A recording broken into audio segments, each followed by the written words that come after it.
We've been talking about the crisis at the border. There are a lot of people that have been going to the border to see exactly what is happening, what the Biden administration is refusing to show you, which is the humanitarian crisis that is happening and also the health crisis with COVID-19. Joining me now to talk about this is Congresswoman Beth Van Duyne. Beth has actually been to the border. She has seen what is going on. She is in Texas as we speak, actually in Houston. Congresswoman, I appreciate you coming on today.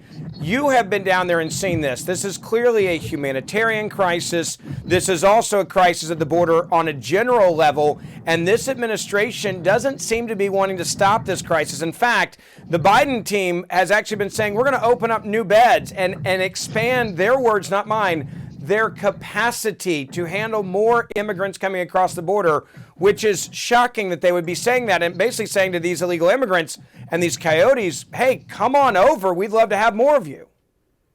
The Biden administration is not only not stopping it, the Biden administration knew before they changed the policies what would happen.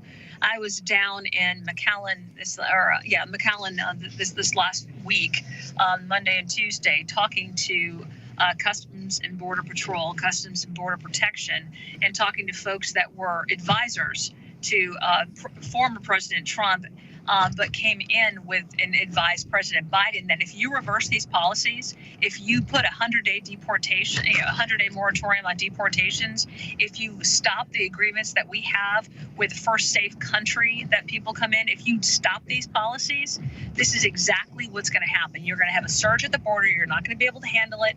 You're going to be pulling away patrol that should be stopping things like cartels, terrorists, and drugs from coming over our borders, and they're going to be forced to process people. Well, we don't have enough resources now. They knew this was going to happen, and they did it anyway.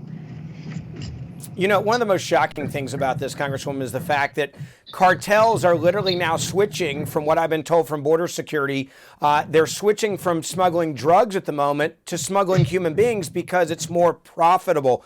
Talk about the financial impact. This is massive money that these guys are making, knowing that we're not stopping them from coming across. It is harder to smuggle, by the way, humans than it is to smuggle drugs. But when you have an administration saying, hey, we're going to open up a military base to 5,000 more beds. Hey, we're not telling you to not come. Hey, we're not going to send you back when you come across. These cartel members are pretty smart. This is the best bang for their buck at the moment.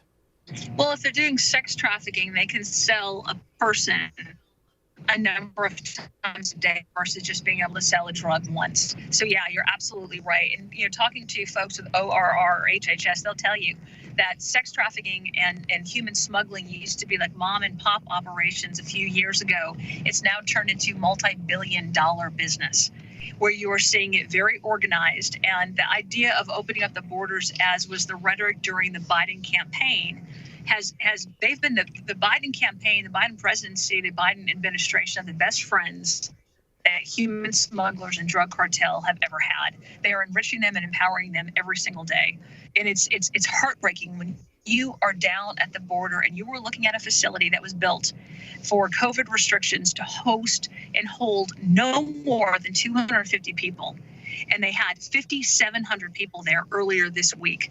Bodies on bodies, not even a place on the floor that you could see because kids are lying down right next to each other. And you're showing the videos of that.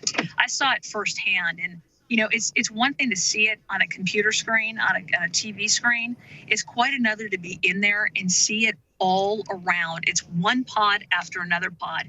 And for anybody who thinks that this is humane or compassionate, hasn't been down there.